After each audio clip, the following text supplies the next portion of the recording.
everybody, to Integrate Yourself. I'm your host, Allison Pelot, and you can find me on pureenergypdx.com. Today, I am here with an amazing guest. I'm so excited to talk with him today. His name is Mark England, and he is the creator of Procabulary.org. He'll tell you more about this course actually, but it has a lot to do with language, changing your language in a way that is going to really resonate and connect people more with what you're talking about. As well as he has created a course for coaches, mainly in the fitness industry, but I think for anything else too, called Enlifted. I think the website's enlifted.me, but I'll put a link to that website as well. And he has also been on TEDx RVA, and I highly recommend, I'll put a link on the show notes for that as well. Highly recommend going and watching that TED Talk. It was amazing. I enjoyed it immensely. So Mark, thank you so much for coming on and welcome. Allison, thank you for having me. No problem. Yeah, I saw an interview with you and Paris Robinson, who you work with on a friend of mine's podcast, Zozer.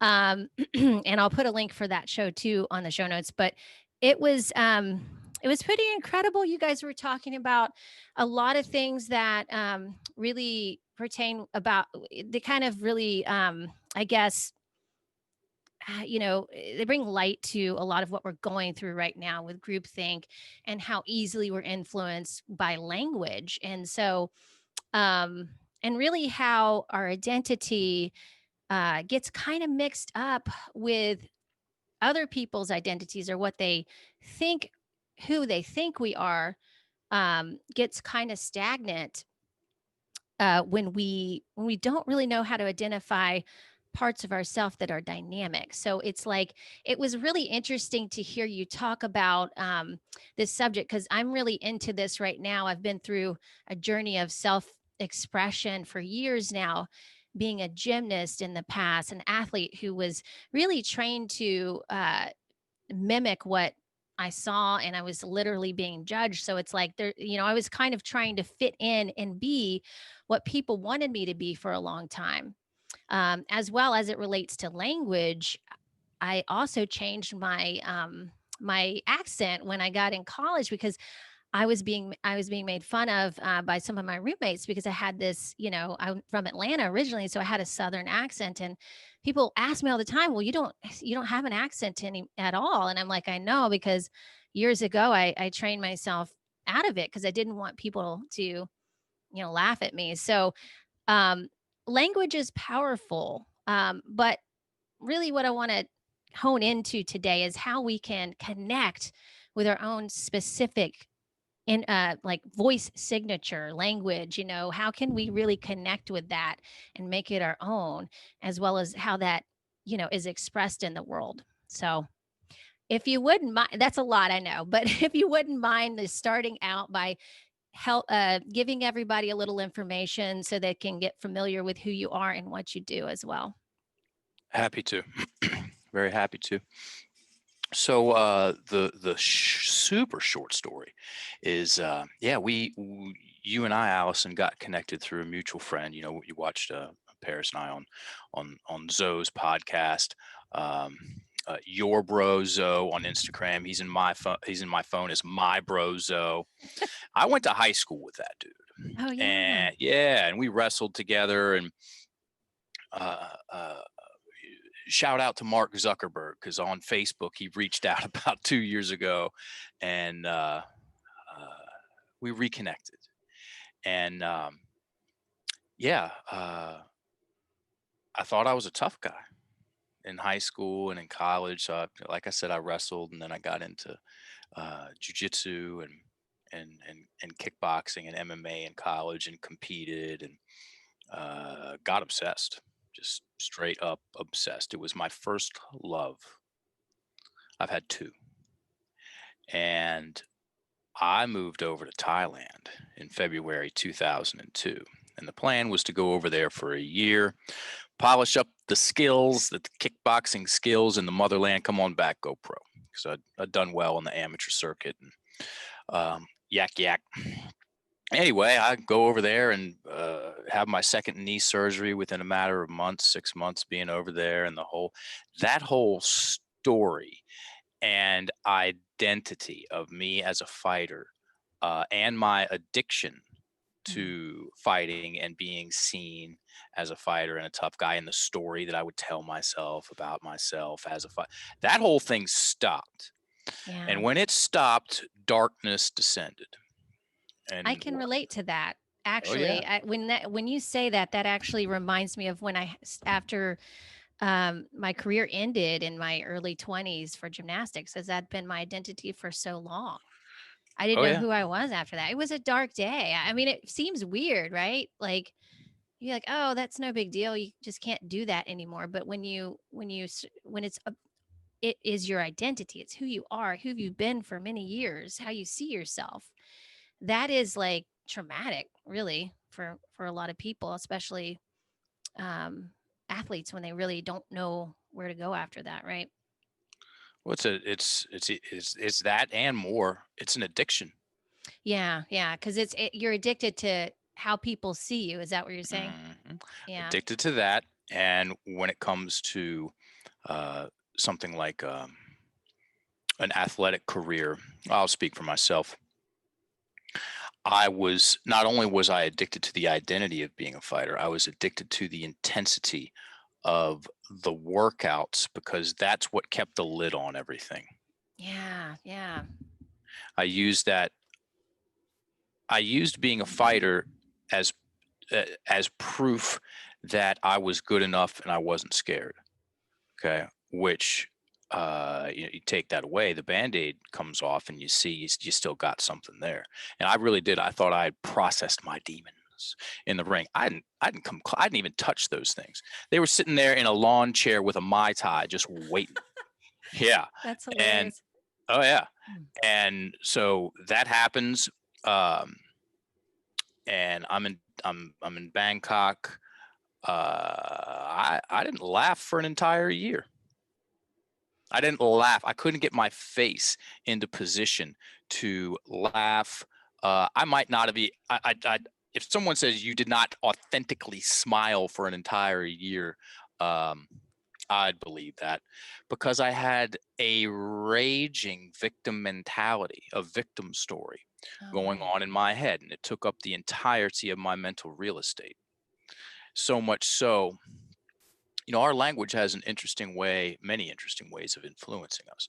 One of the things that it influences, and there's ladies, gentlemen, everybody listen, there's so much more to our language than what we learn in school.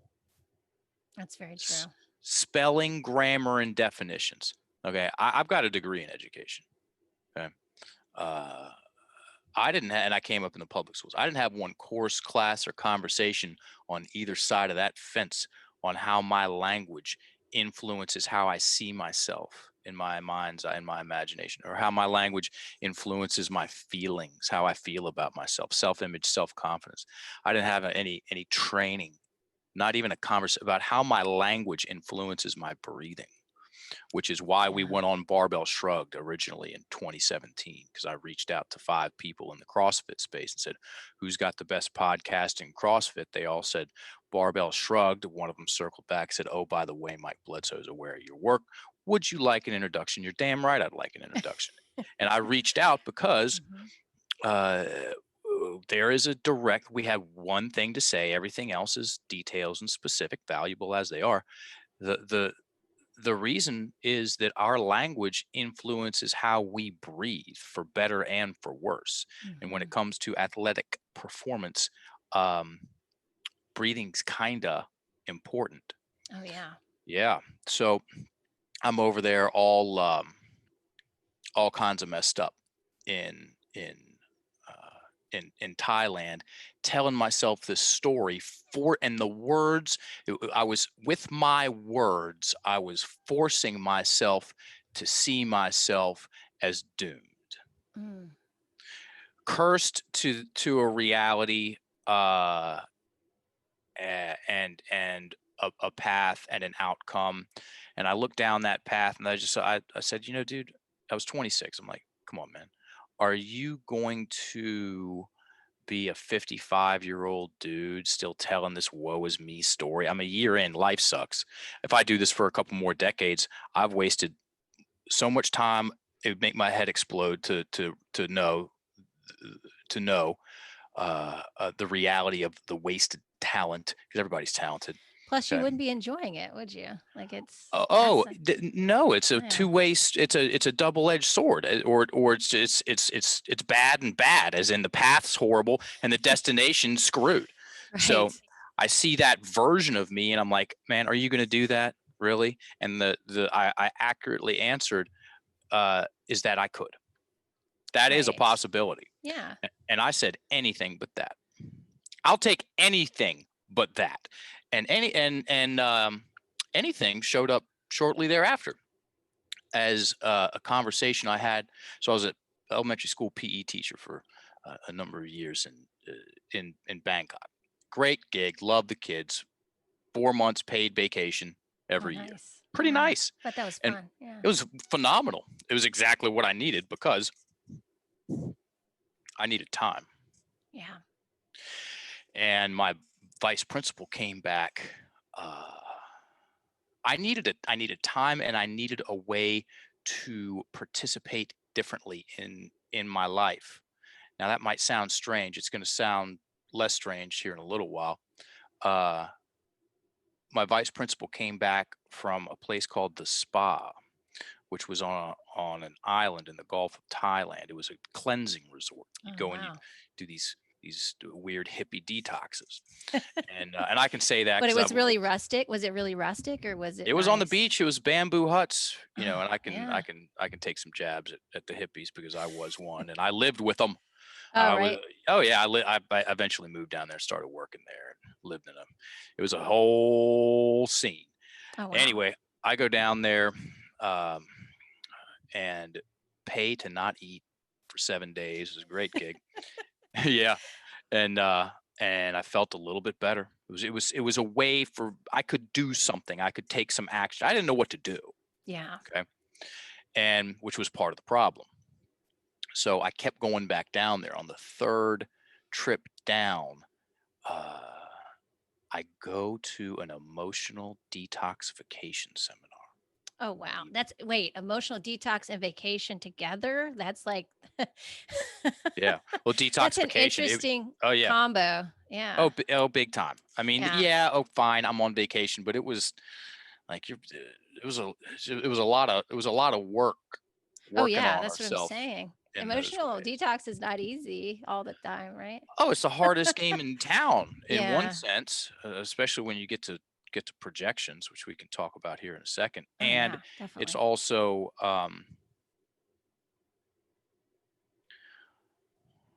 if you want to get past yourself, it's a requirement. I The the agree. Yeah. the internal story, the language we use, the stories we create, and the identity that we um, uh, maintain. It if someone wants to make, in personal development, spiritual development, whatever you want, the identity must be addressed. And Yes. if you're going to get practical, as in rubber meets the road, as in a practice of creating better stories and a better identity, the language piece must be there. Otherwise, it's just this Yes. big picture conversation about mindset. Right. That's so great. I love that you bring that up because in addition to that, yes, many programs leave that out. In addition to that, if you're not real good about getting clear or vocalizing what you really are trying to communicate, isn't that frustrating for most people? Right? If they're not heard It's or well, feeling yeah, seen, it's the I guess most that way. Yeah. it's all of the above and more. And it's not that a lot of programs leave that out. They never had it to begin with to put in. Oh, right. Yeah. Why do you think that Yeah. is? Like, Um, because a a well articulated conversation, it takes in one sense, uh, um, well, my business partner and I we are a little bit crazy, the right kind of crazy. Um, Just thinking to outside the put box a little bit, together, right? Yeah. absolutely, to put together a comprehensive, um, a complete system that takes people from the language that they use. And I know I've done it, so I can speak on it. I've been I've done part of it. My business partner and I, who've done the whole thing together. Okay, it takes a tremendous amount of work, Yeah. and I've seen a number of people attempt to. Um, I'll leave it there. It takes a lot of work, and uh, it takes a lot of courage too, because confronting these stories that we tell ourselves, it's you got to understand the mechanics of language, and most people never get to the mechanics of language. They don't have Oh, the wow. know-how or the know-to, because they're hook, line, and sinker bought into the first thing that shows up in their head. Because why wouldn't they? It's my own voice in my own head. It must be Right. true. It's the most seductive thing on the planet. The voice, my own voice, that whispers things to me, about my life, about the world, about other people, and that I have, and that I am emotionally invested in believing. And most people are absolutely and utterly defensive, or excuse me, Yeah. defenseless to that voice. They're just sitting ducks and believing the first thing that shows up in your head because it sounds like your own voice. What could possibly go wrong? Turns out quite a lot. Yeah. Yeah. So I go to this emotional detox workshop, and I watch a guy a gentleman. He was early 60s at the time. He's early 80s now. Uh, Barry Musgrave. I Hmm. watch him. He was my first mentor in this work. I watch him take a woman. Boy, he talks the emotional detox workshop. It was an hour long. He talked about words and stories and identities, and then he asked anyone, so anyone got a problem? Anyone stuck on something? This woman just shot her hand right up, and she told us it was legit. It was a bad breakup. It was she. I mean, it was for anyone would have been, yeah, hurt.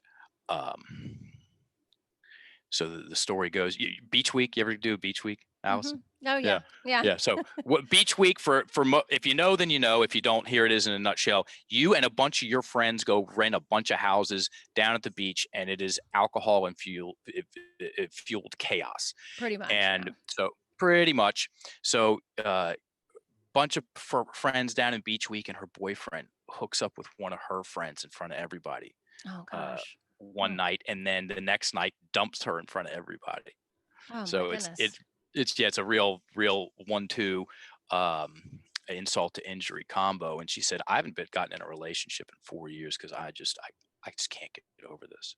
And so he had her tell the story, Hmm. not talk about it, Right. tell it. Right. There's a difference. And she's angry and in tears. So you're saying she Okay. felt it.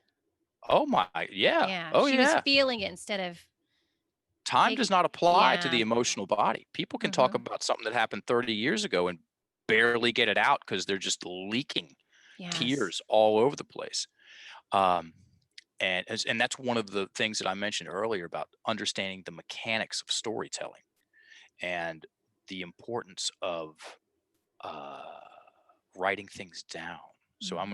we're gonna talk about this whole thing, and then I'm gonna give some people some real world, road tested things to do that will help you liberate yourself from uh, the the constrictive nature of unresolved, emotionally intense stories.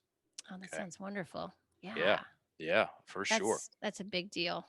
It's the deal, Hmm. because until that happens, staying focused on what's important to you and keeping the drama down and talking yourself into opportunity and being solution oriented with your language is very, very difficult. Most Yeah. people's language works against them, and they have no idea it's happening. Yep. A- Exactly. and again, this comes down to education. Nothing I talk about at all is rocket science, Allison. It's just a conversation that is very rarely had in a clear, practical, as in it can be practiced way. And we got a big time glitch in our language, and most people accidentally and unconsciously, because you ask people how they want to feel. How do you want to feel? You want to feel good? You want to feel bad? Most people are going to say, I want to feel good. You want to have a successful life, or you want to fall flat on your face all the time? I would like to have a successful life.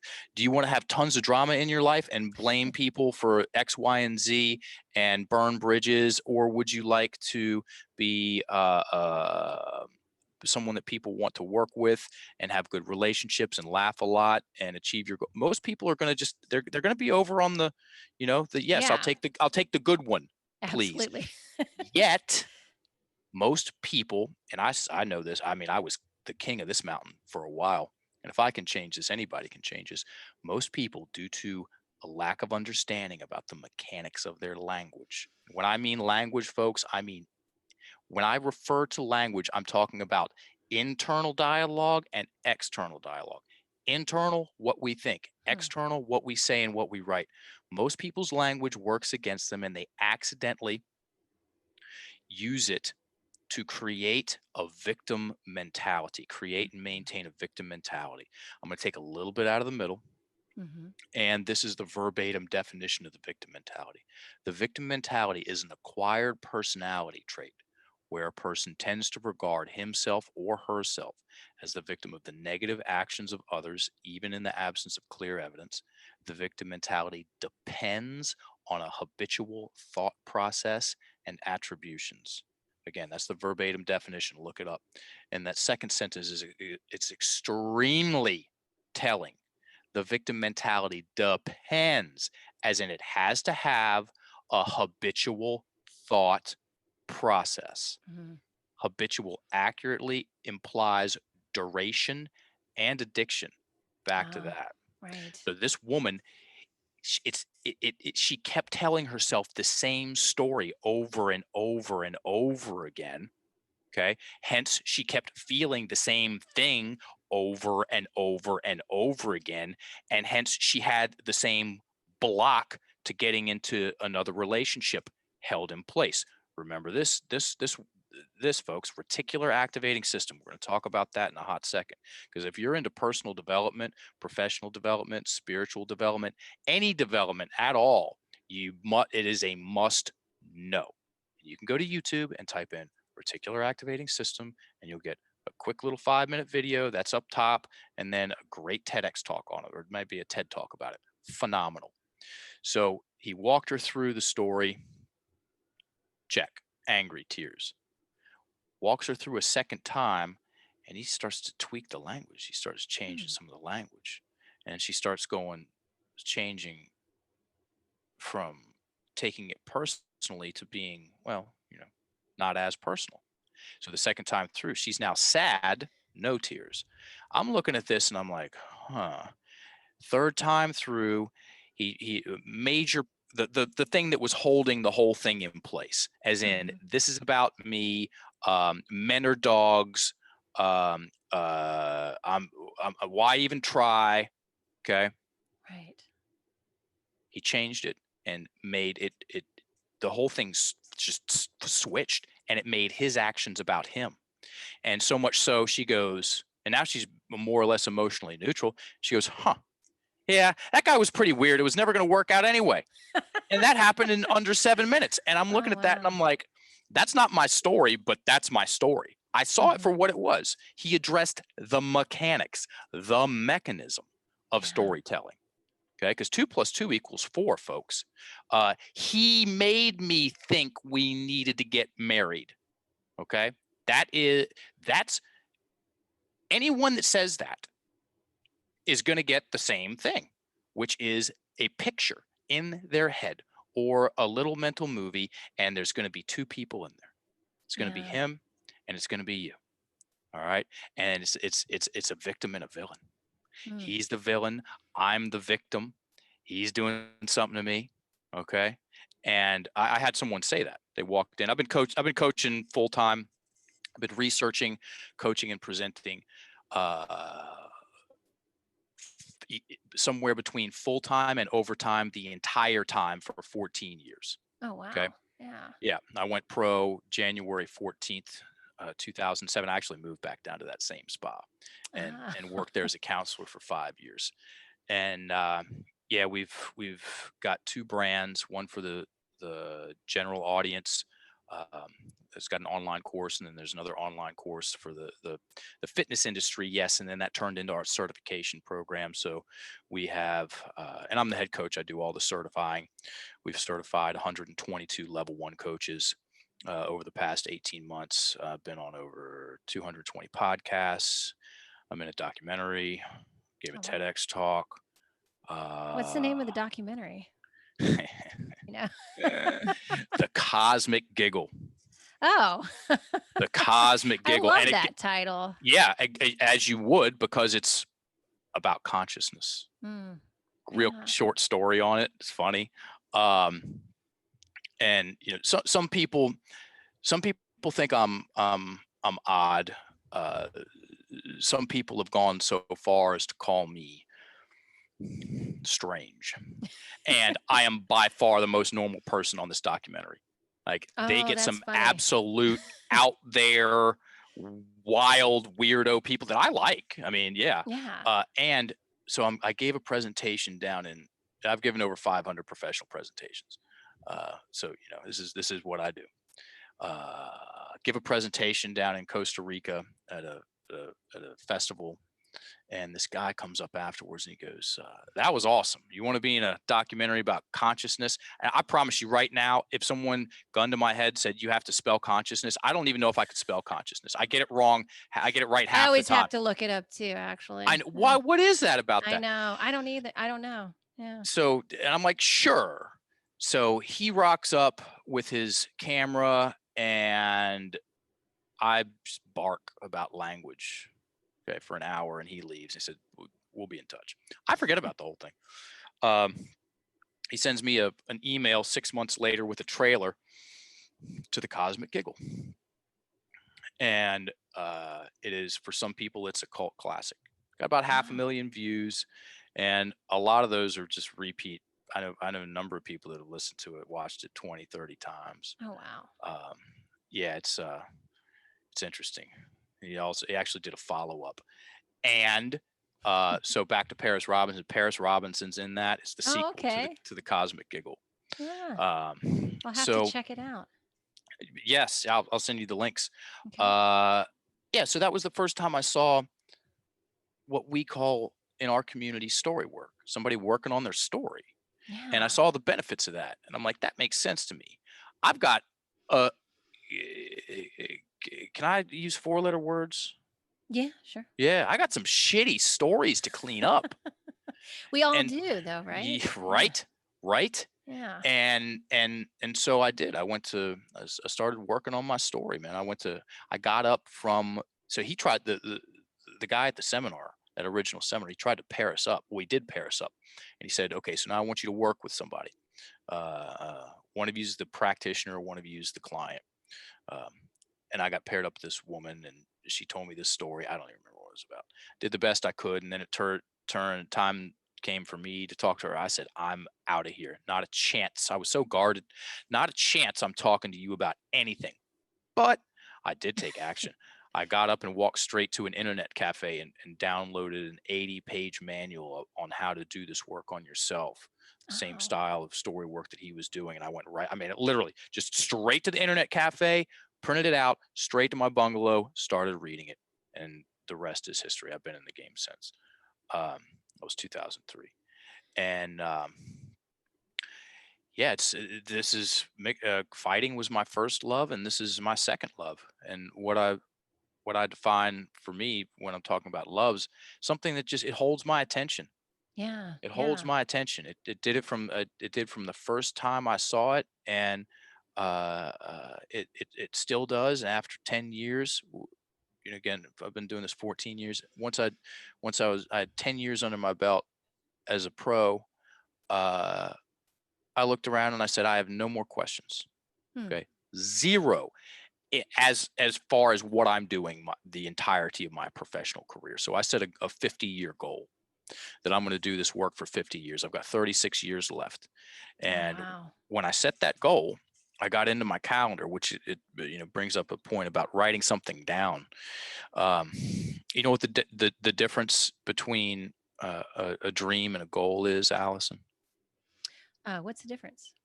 It's a big time difference. A dream is in your head and a goal is written down. Oh, wow. And once Yeah. pen hits paper, whatever you want to do, you write it out, even half a sentence on a cocktail napkin, it is now 1000% more likely to happen. It goes up 10 times once pen hits paper. I that makes sense because I've definitely personally experienced that. Yeah. Yeah, and writing the book for me was such a healing experience because Hmm. it brought up a lot of memories that I had forgotten about. It brought up things that I needed to like the stories that I needed to rewrite for myself and share with other people what I learned from them, the insights, and in a way just make peace with my inner child, or my inner children, I should say. So yeah, writing for me has been a very healing experience. And I love what you said earlier about changing your internal story and language, like how you even talk to yourself, whether you're criticizing yourself or telling you these stories that might not be true, how that automatically just transforms your external language and your stories, that you're living, right? That makes so much sense because that's how self-development works anyway, right? We all talk about changing our inner realm, but then, we don't actually think about how we talk to ourselves or Because the it's too common. stories. It's too Yeah. ordinary. It's right Yeah. under our nose and right between our ears. And to say it's consistent is an understatement. To say that the voice in our head is relentless is much more accurate. It's usually the first thing that we recognize when we wake up in the morning. That Oh, that yeah. the voice starting. I mean, does anyone get up out of bed and take a leak and go get some coffee and then they start thinking? No, it's before we open our It's when eyes, you the open thing social kicks media in off. the morning. Oh, that's even worse. That's No, I'm even just kidding. worse. That's why I don't do it.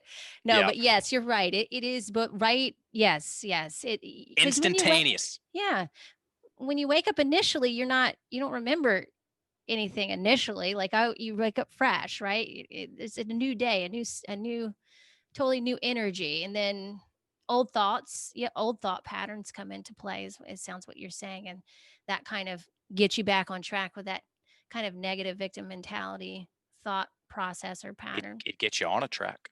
Yeah, It yeah. puts you on a track. Here's a spooky way of talking about it. We wake up every morning into a story. Mm. Tell me more about that. Well, that brings up the definition of identity. Oh, yeah, let's talk about this. That brings up the TEDx talk. I love this. Yeah. Yeah. Yeah. So the current definition of identity, Webster's current definition of identity, is the fact of being who or what a person is. Okay. Mm. Okay. Interesting. And I do this on stage in front of 1,800 people. That's the easiest definition to poke a hole in. Allison, do you see yourself differently in any way today than when you were 5? Absolutely. Yes and Absolutely. no. Okay. Yes and no. Okay.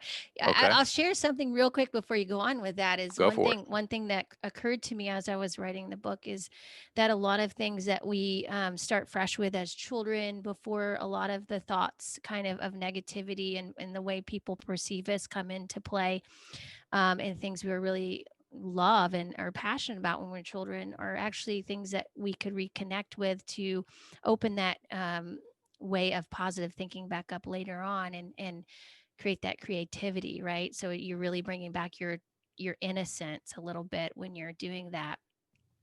um so anyway, I just thought I'd add that came to mind is when you said 5, because I feel like at 5 that was kind of that was a time when I was really speaking out a lot and like wanting to be in front of people and just expressing myself and stuff. And then at around 8, I think it kind of changed and I started trying to dim to fit in. But yeah, like I think if we can get back to maybe those younger parts of ourselves that really wanted to kind of, whatever we were moving towards at that age, maybe kind of reignite that in yourself, if that makes sense. I'll ask again this way. Do you use your language differently now than when you were 5? Oh, yes, absolutely. And Okay. less body language now, probably, but Okay. We're just talking yeah. about when we say language, it's internal dialogue, Okay. external No, okay. I see what you, yeah. So definitely, yes. The answer is yes, Mark. Yeah.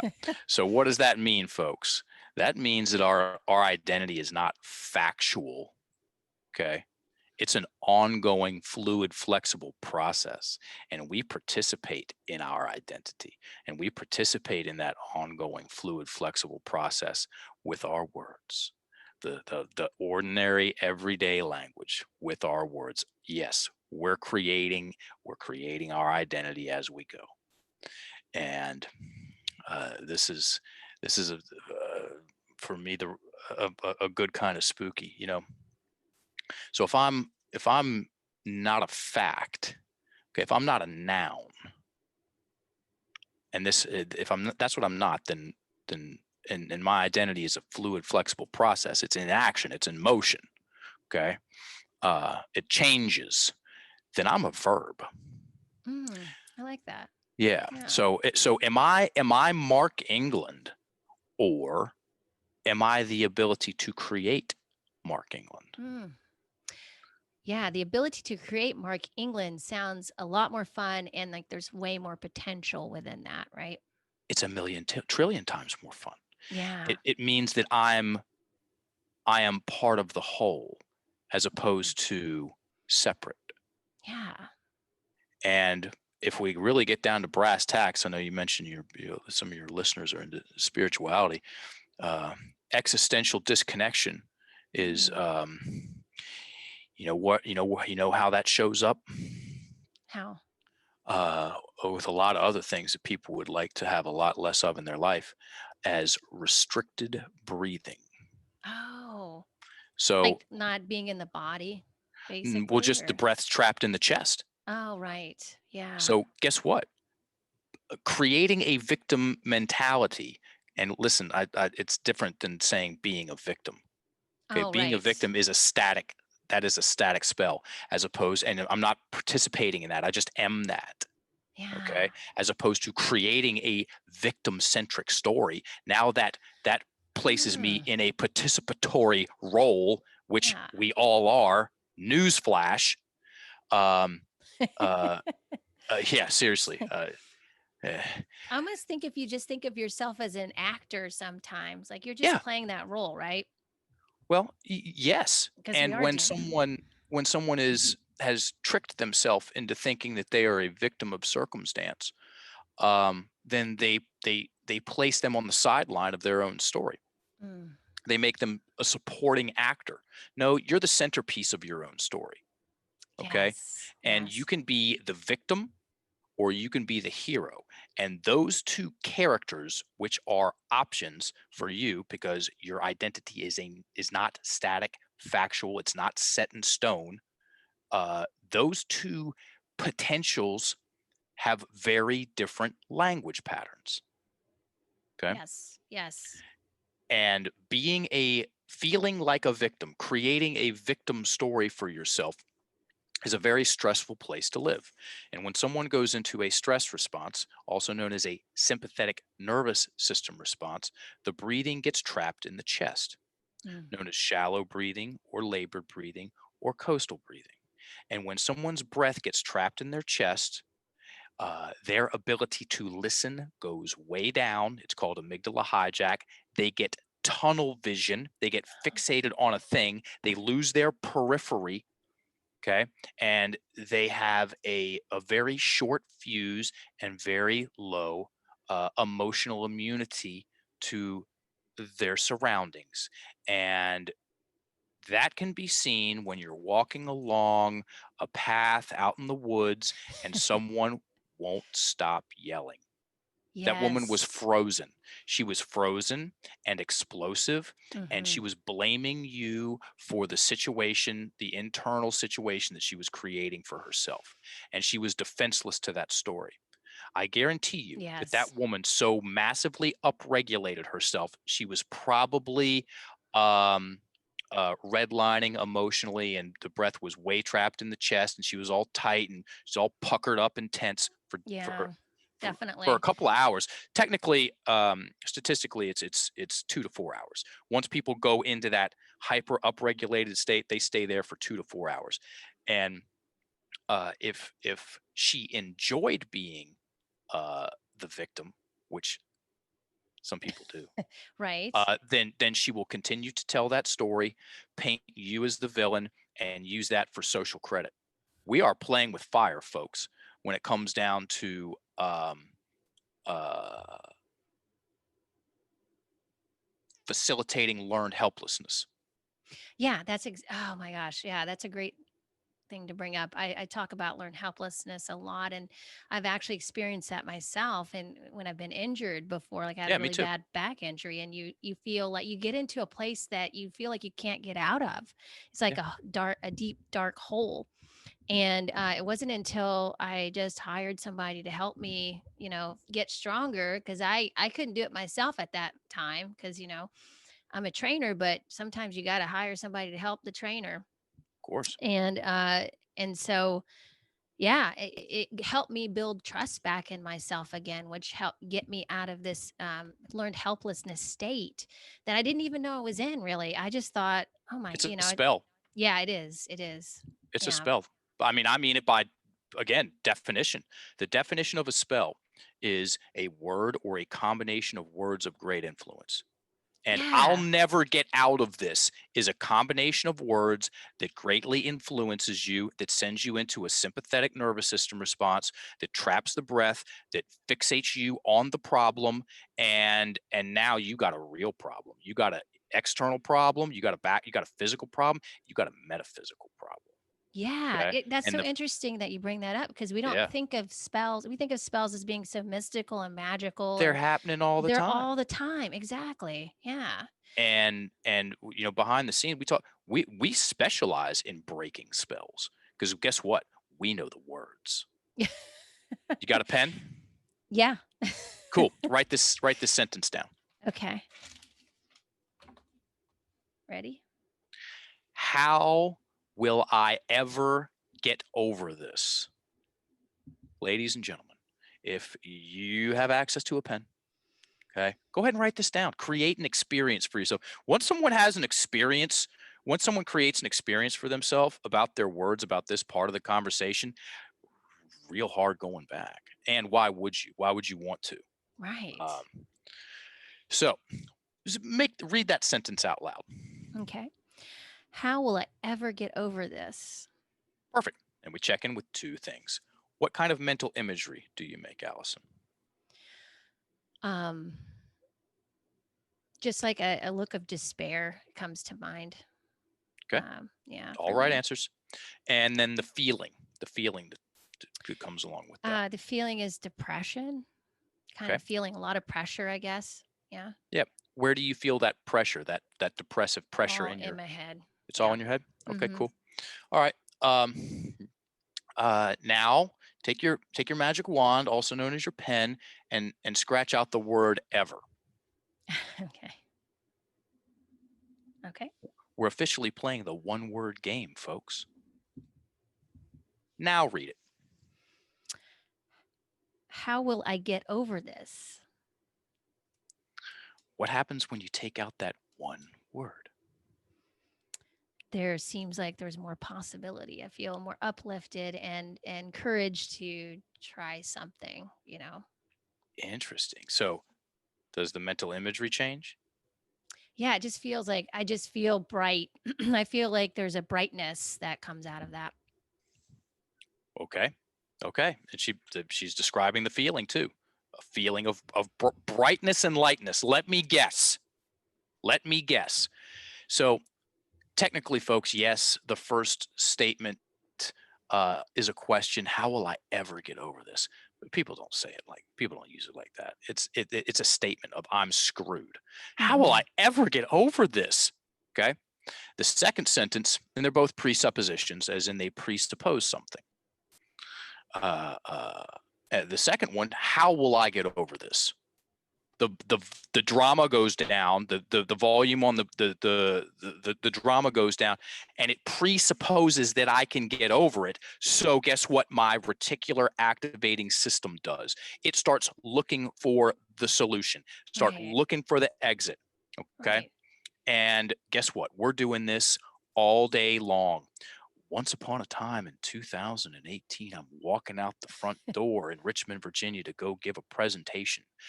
I'm rehearsing as I walk up to where I parked my car the night before. And guess what? It was gone. So I get my phone out and I call the police. And I say, hey, police, my car got stolen. Hold on, buddy, we're on the way. Then I call my dad. I said, Dad, my car got stolen. I got stuff to do. I need the farm truck. So I drive out to the farm and get one of my father's prized possessions, a 1985 Ford F-150, mint condition, 2 tones of brown. We call it brown and browner. And I start driving brown and browner around Richmond. And within 24 hours, can you guess what car I started to see more and more and more of out on the road? The car That that same you thought car. was, yeah. That same car. I started to see Ford F-150s, that make and model, Mhm. all over the place. I saw 3 in 2 city blocks. We've all had that experience. We get a car and then we start seeing that car all over the place. What's going on here? That's the reticular activating system in Oh. motion. Okay. It has, amongst other things, it has search and edit functions. Once something gets deemed as important or programmed into it, it goes on a search mission. So this vehicle is important because I'm in it. Let's find some more. Oh, wow. That's the short story. So I Yeah. start finding more and more of these trucks, and then there's the edit part of the whole thing. So while I'm finding more and more of those trucks, I'm editing out the blue vans and the green bugs because it's not that thing. And Yeah. guess what, folks? This is real crazy. This well, I'll tell you let's get some science in here. So you can look this up too. I highly recommend it. Invisible Gorilla, the Invisible Gorilla Study. Okay. They wrote a book on it. It made these guys famous. These 2 social psychologists. They took seven students. They took 3 of them, dressed them up in black, 3 of them dressed them up in white, and gave the black team 2 basketballs, the white team 2 basketballs, and they filmed them for 1 minute. The black team could only pass the basketballs back and forth to them. The white team could only pass the basketballs back and forth to the white team. And so 30 seconds in, they get the 7th student to dress up in a gorilla costume. I think I remember this. Yeah. This Yeah. is wild and true. Walk into the middle of the action, turn, look at the camera, beat his chest, and walk out. That was the 1 minute video. And then they showed that 1 minute video to tens of thousands of students, and now tens and tens and tens of thousands of people. And they give them a directive. Okay. So they focus their attention on something. They said, count how many times the white team passes the basketballs back and forth. So now that's what I'm paying attention to. And at the end, they said, raise your hand if you saw the gorilla. 50%. Oh, wow. 10% would be crazy. 50% of the population edits out the gorilla entirely because they're not looking for it. And it's so seemingly obvious afterwards. It's like, how could anyone miss that? Right. Gosh, So, it's so so here, telling though, oh you yeah, know? oh yeah. Here's 2 stories, folks. Because we're talking about the words, and then we're going to talk about soft talk. Make this thing real practical. So this woman walks in and she sits down, and we're just very blunt and upfront. She goes, "I'm having problems in my marriage." It's a coaching client, and my husband thinks I'm pretty, and I just refuse to believe him, and Mm. it's causing real problems. As in, you look great tonight, honey. You don't really mean that. Right. You think that's going to get in the way of some important things? You bet your ass it will. And she goes, and I know where this is coming from. I just don't know what to do about it. And I said, oh, do tell. 10 years old. She walks into her grandmother's house. Right inside the door, as soon as she walks in, her great aunt leans down and goes, my, you have a big nose, just like me. Oh my goodness. Thanks for that. Yeah. Little girl tightens up, runs in the bathroom. What do you think she took a look at, Allison, first thing in? Her bathroom? nose. Her nose. Yeah. And of course, her nose is no bigger physically now than it was 10 seconds ago, but in her imagination, she's got a honker, which means she's ugly. All right. Yeah. Now her reticular activating system comes online and says, I'm ugly. I'm going to find proof of that. And while I'm finding the proof of it, I'm going to edit out anything that's not confirmation that I'm ugly, which is a compliment from my husband that, hey, babe, you look great tonight. Yeah. You don't believe it when someone says that to you, right? Because of that. Because you got to filter up. Yeah. You got to filter up. Yeah. So newsflash, our reticular activating system, there's more, it gets programmed by other things than just Ford F-150s and people in gorilla suits. No, our language is all day, constantly interacting for better and for worse with our reticular activating system. And it goes both ways. So here comes an F-bomb, folks. Because there's two sides to this coin. There are constrictive spells. Okay. There are spells that create density and pressure and stress and lock the breath in the upper chest. On a weird, spooky side note, our man Rudolf Steiner said, any force that seeks to constrict or control is by definition Luciferian. Don't you think this is happening a lot right now? But to take out the think, I know it is. I see it all the time. Yeah. All the freaking time. I mean, yeah, I just weaponized language. People are defenseless to it because we have yet and we're gaining traction for sure. People just don't know yet. Yeah, it is really, I keep telling people, stop watching the news because like it's weaponized. It's weaponized language. It is. It's extremely, it's the smartest people money can buy, and it's got an end game and your best interests are not the final product. This is true. Yeah. Only here, Smokey the Bear, this thing, only you can prevent forest fires. Only you can prevent a victim mentality from showing up in your head and train wrecking your whole life. No one's going to do that for you.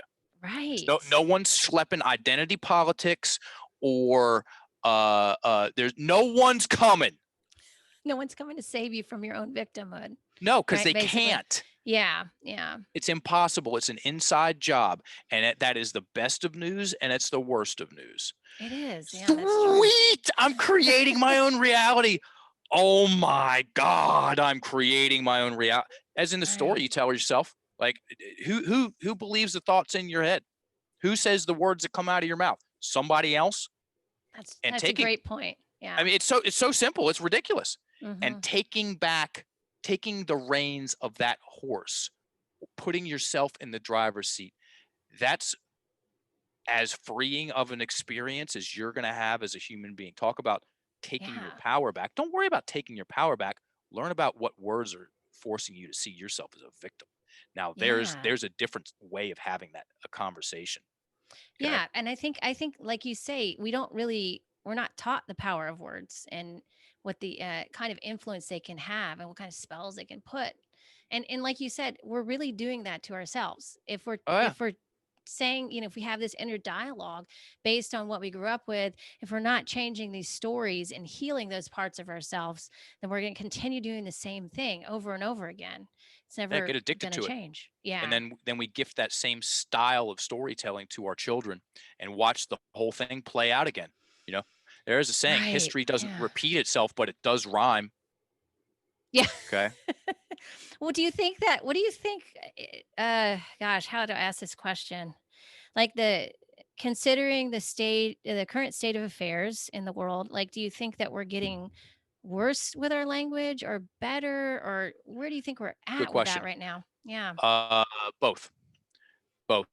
some people are getting very skilled with curating the story that they tell themselves and being constructive and focused and collaborative and empowering, Yeah.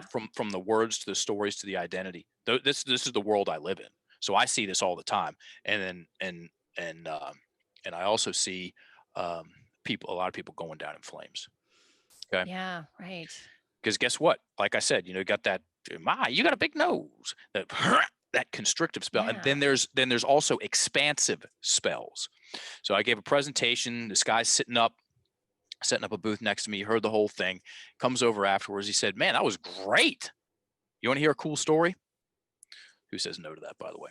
And I'm like, Absolutely. "Sure." Yeah. And he said, "My grandfather took me out in the backyard when I was 13 years old. He didn't. I forget the guy's name. Call him Davy.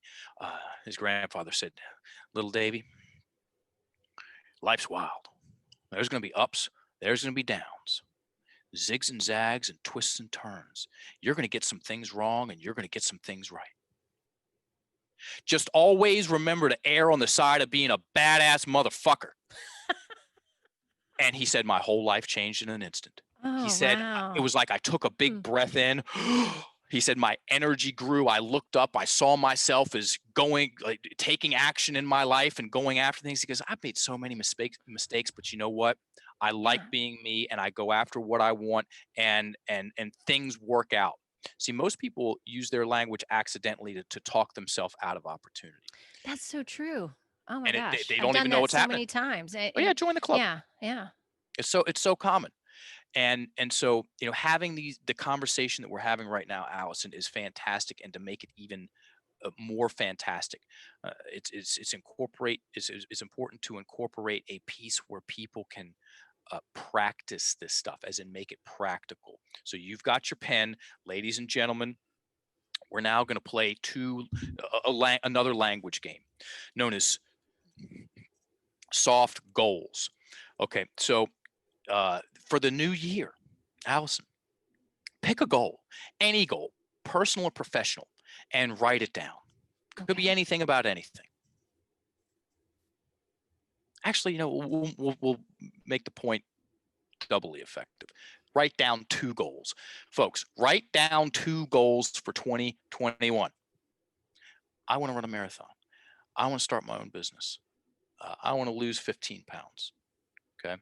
I want to get a pay raise. I want to get uh, a summer home. Whatever. Okay. Mm-hmm. You got 2? I got 2. Wonderful. Please read them. My 2 goals for this year are to become a sought after speaker and to become a published author. Very cool. Yeah. Okay. So read the first one again. Become a sought after speaker. Okay. So I want to become a sought after speaker. I want to become a sought after speaker. Yeah. Okay. Describe the feeling. Exhilaration, excitement, nervousness. Yep. That should be there. Yeah. But energized. Perfect. And yeah. Now put a maybe in that sentence. Anywhere. Okay. Maybe become a sought after speaker. Yeah. I want to maybe become a sought after speaker. That means I What? probably won't do it. Ooh. So what happens when you put that one word in there? Oh, I know myself enough to know if I put maybe in front of something, I won't do it. What kind of feeling does it create right now, real time? I'm just like, yeah, I'm not going to take that seriously. All right, that second goal. So read the second goal in a full sentence. Turn it into a full sentence. Let's see. What was it? I want to become a published author. It was Perfect. the other one. Put it. This will be fun. The whole thing's fun. Put a kinda in there somewhere. I kind of want to become a published author. What happens when you do that? It's kind of like I'm not really sure if I want to or not. Take out the kinda. It's this all day. Wah, wah. And that's the point, folks. So that exercise right there makes a point about one of the particular glitches that we have in our language known as soft talk. And this is, I've been in this game a long time, and this is a scourge. Okay. This creates so many problems for people. Oh, let's name some of them. Indecision, frustration, anxiety, and overwhelm. That's what these words do. So now we're going to do the soft talk challenge, okay? Which is, do you have a clean sheet of paper, Allison? I do. Okay. If folks at home, you got a clean sheet of paper, please write these words. There's roughly 10 of them. Write them on that clean sheet of paper 5 times larger than you normally write. What that's going to do is the reticular activating system goes, why am I writing these words 5 times larger than I normally am? Don't know. Must be important. Let's pay more attention to them. Okay. So these are the soft talk keywords. First word, maybe. Okay. Sort of. Okay. Kind of. All right. Guess. I guess it's time to go back into the gym. Think. I feel like these are all things you'd say when you're a teenager. People keep doing it. Almost like. It's almost like I'm procrastinating. Perhaps. Okay. Possibly. Need another piece of paper. Okay. Hope. Try. Okay. And one day. One day. One day I'm going to start my own business. Be a 2-day person, not a 1-day person, folks. One day is so tired and boring and just, it's got nothing there. So those words right there, that's one of the most common ways that people talk themselves out of doing things that would help them enjoy themselves more. It's so common. It's shocking. So how maybe common. just pay attention when Take you're out the saying maybe. these words, right? Yeah. Say, oh my goodness, did I just say that? Yep. What? Yeah. Or just be like, okay, how could I say that differently Yeah, to myself? and also Yeah. soft talk is this is the easiest. So we're going from soft talk to solid talk. I guess I might need to spend some more time with the kids. Oh yeah, right, might, folks. Might. I You go guess from I I might. guess I might need to spend some more time with my wife to I need to spend more time with my wife. Now that I'm not thinking about deciding, okay? I'm not thinking about Instead of I whether I want might be to. doing it or not. 98% of the time when people are soft talking about it, they know they're doing it. Yeah. I'm probably drinking too much coffee. No, you're drinking too much coffee and you know you're drinking too much coffee. You just don't Okay, want to take stop out the drinking soft too talk. much coffee. Right? Is Well, that when you yeah, say that? and Yeah. it puts it just out of arm's distance so I don't have to make any changes. Oh, right. Oh, so you don't have to commit basically to it. Yeah, I can just keep on doing stuff. You can just talk about it. You can just talk about it. Yeah. Yeah, oh yeah. Versus I need to spend more time with my wife. Okay, now that decision's made, now I go into what would that look like? Well, we very much like going up to the Bath County in the Virginia mountains. Huh? Yeah, she does. When could we go? Let me look at my calendar. Now, do I want this to be a surprise or do I want to ask her? Well, she does like surprises. Okay, I call the realtor. Hey, is the cabin available the last weekend in March? Yes, it is. Here's my credit card, booked. Hey, honey, I'm not telling you what we're doing, but you need to have your stuff packed Thursday morning, the last Thursday of the month in March. And I just did all that in 3 minutes. Yeah. And it's funny because some people may think, okay, obviously this is so basic, but I don't see that. I don't see people using words that way. I see people doing a lot of non-committal speak, and in the majority of It the time wrecks that, them. It yeah, wrecks them. yeah, And they it, think the world is just so hard. Okay, guess what? We make it hard. Most of mm-hmm, the time, we make our world hard. And our world is essentially the story we tell ourselves about ourselves in the world. yeah, Okay. yes. Go talk to Byron Katie if you think I'm lying.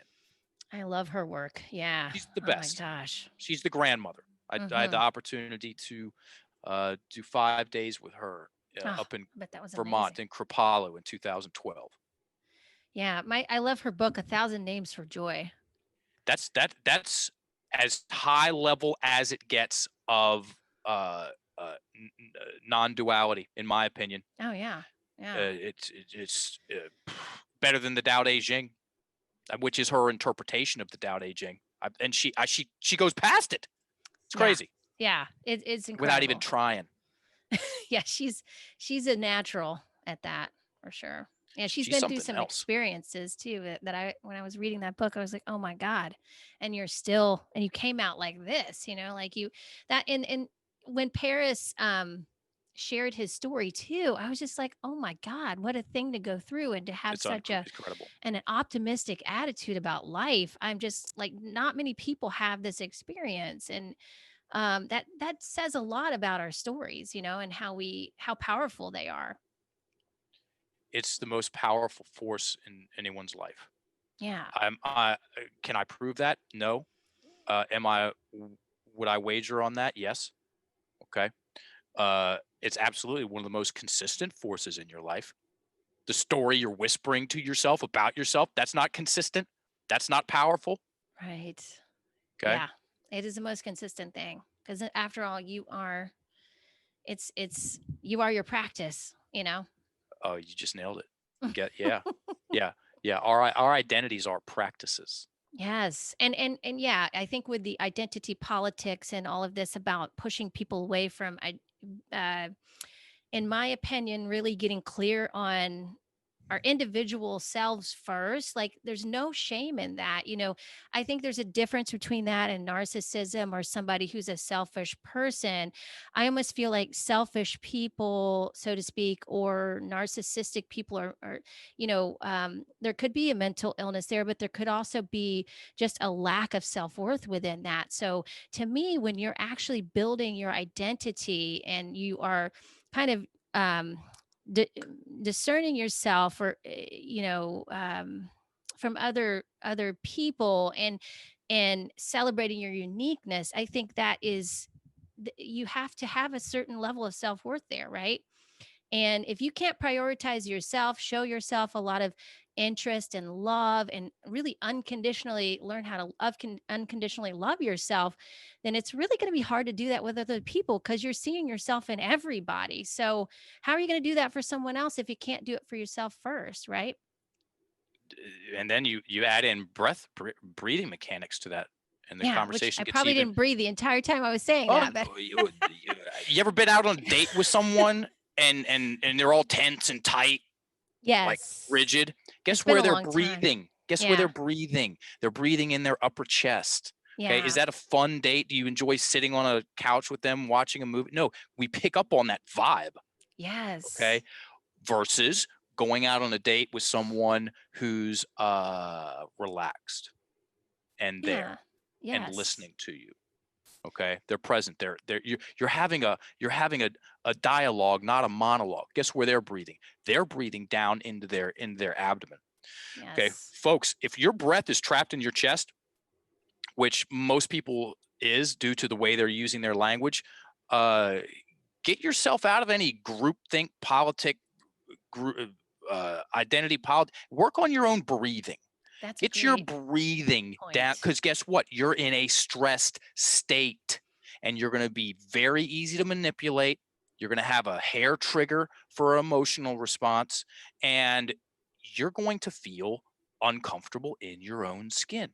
Hmm. The only way you can feel comfortable in your own skin, which is a large part of enjoying being yourself, is if you're breathing low and slow in parasympathetic nervous system response. We are built physically designed to thrive in low and slow parasympathetic nervous system response breathing a vast majority of the time.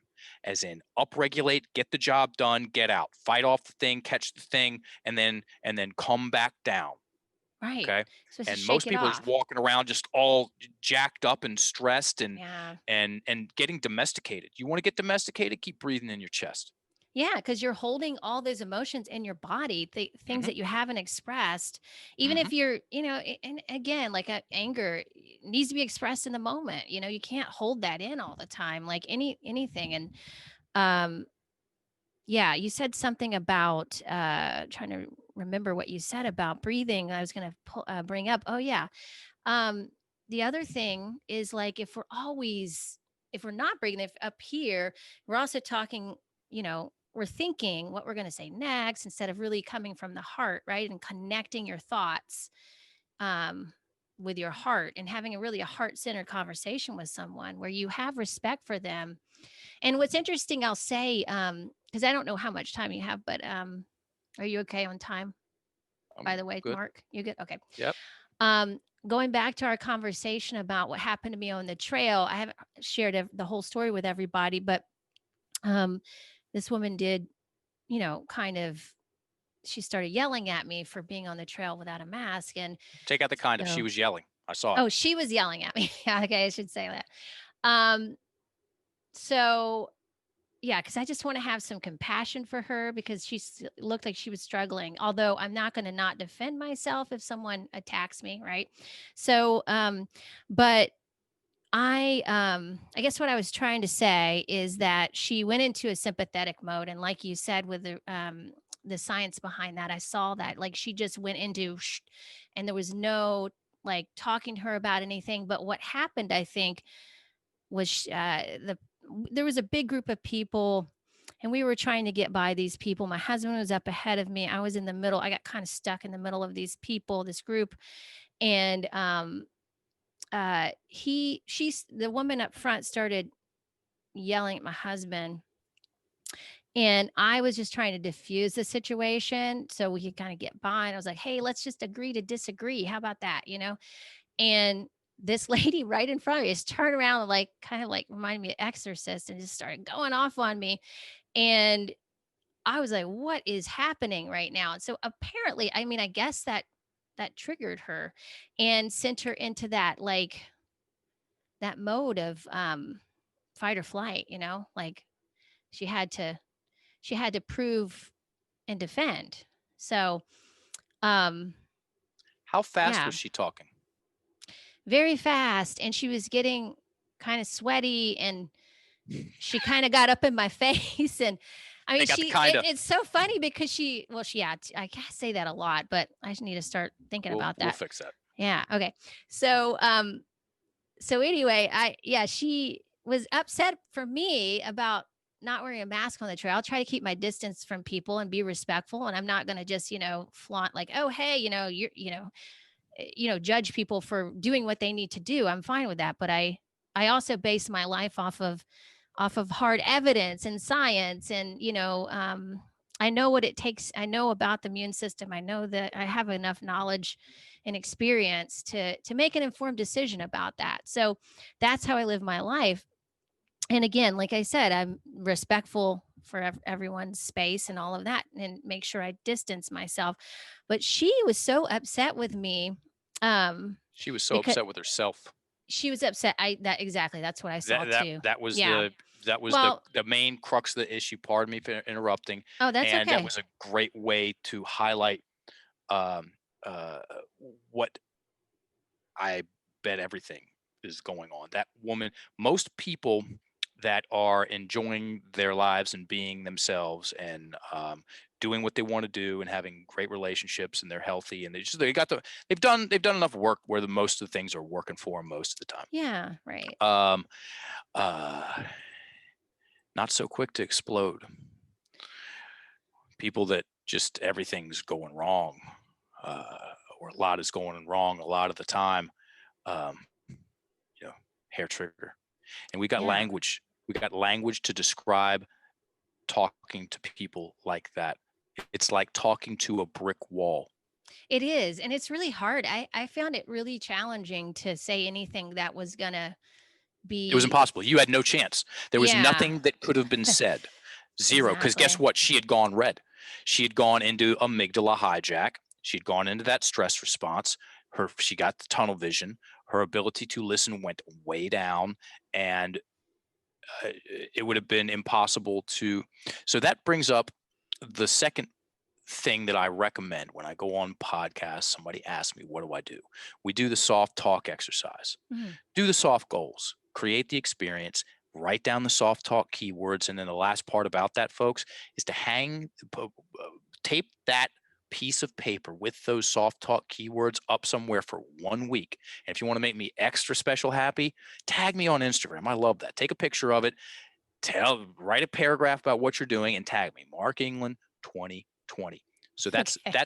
that's the one of the pieces of advice, because soft talk is so easy to, all you got to do is take it out. All you got to do is pluck it out. Mhm. Pluck it out of the text. So, I think I might, oh, hold on. No, I am. So that's how it goes, the practice, until it's an unconscious competency. And then the second thing is slow down your rate of speech by about 20%. Oh, yeah. Okay. Right. For one day. Something I work on all the time. For one day. When someone slows down their rate of speech, the breathing starts to descend back down into the abdomen. Mhm. Okay.